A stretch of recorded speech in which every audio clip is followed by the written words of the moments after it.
আগরতলা শহরের বিভিন্ন রেস্তোরাঁয় হানা দিয়েছেন ফুড সেফটি এবং লিগ্যাল মেট্রোলজি ডিপার্টমেন্টের আধিকারিকরা।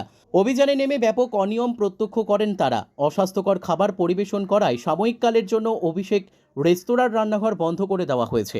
পাশাপাশি খাবারের নমুনা সংগ্রহ করা হয়েছে বলে জানান এক আধিকারিক। মঙ্গলবার সদর এসডিএম এর উদ্যোগে আগরতলা শহরের অভিষেক রেস্তোরাঁ, দ্য পার্ক লাইন ও মিঠাই সহ বেশ কয়েকটি রেস্তোরাঁতে অভিযান চালানো হয়েছে। অভিযানে নেমে ব্যাপক অনিয়ম লক্ষ্য করা গিয়েছে। এক আধিকারিক জানিয়েছেন, অভিষেক রেস্তোরাঁর রান্না অপরিষ্কার পরিবেশে তৈরি করা হয়, তেমনই পুরনো সরঞ্জাম দিয়ে তৈরি করা হয়ে থাকে। তারা অস্বাস্থ্যকর খাবার পরিবেশন করছেন, ফলে সাময়িককালের জনর রান্না তৈরি করা হয় ঘর বন্ধ করে দিল সদর এসডিএম। আমরা অ্যাকচুয়ালি আমরা যে রেস্টুরেন্টগুলো আছে, রেস্টুরেন্টের হেলথ অ্যান্ড হাইজিন কতটুকু মেনটেন হচ্ছে আমরা দেখছি। আমরা এখন কিছুক্ষণ আগে পার্কল্যান্ড হোটেল রেস্টুরেন্ট আমরা ভিজিট করেছিলাম এবং এখন আমরা অভিষেকে আছি।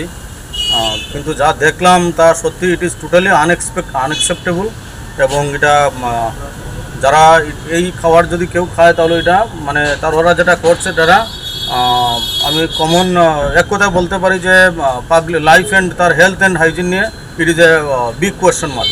সুতরাং আমরা ওনাদের কিচেন আমরা বন্ধ করেছি, কিচেনটা লক করেছি এবং বলেছি আমাদের সাথে যোগাযোগ করে তারপরে ওনারা কিচেনটা খুলবেন। কারণ আমরা যদি এখন কিচেন খুলে দিই, সাধারণ পাবলিককে এই খাবার হয়তো ওনারা ডিস্ট্রিবিউট করে দেবেন, সার্ভ করে দেবেন, সেটা নট অ্যাকসেপ্টেবল। আমরা দেখবো, আমরা স্যাম্পল অলরেডি নিয়েছি, আমাদের সাথে এফএসও আছেন, আমরা স্যাম্পল কালেকশন করেছি। আমরা অ্যাজ পার ল যে প্রসিডিউরস আছে আমরা দেখবো। আমাদের সঙ্গে আমাদের ফুড সেফটি অফিসার আছেন, লিগ্যাল মেট্রোলজি আছেন এবং অন্যান্য অফিসারগুলো আমাদের সঙ্গে আছেন। আমাদের ফুড ডিপার্টমেন্টের food inspector, chief inspector, SDC foods আমরা টিম আমরা বেরিয়েছি।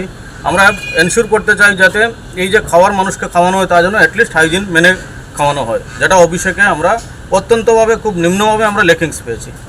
Bureau report, news daily Bharat.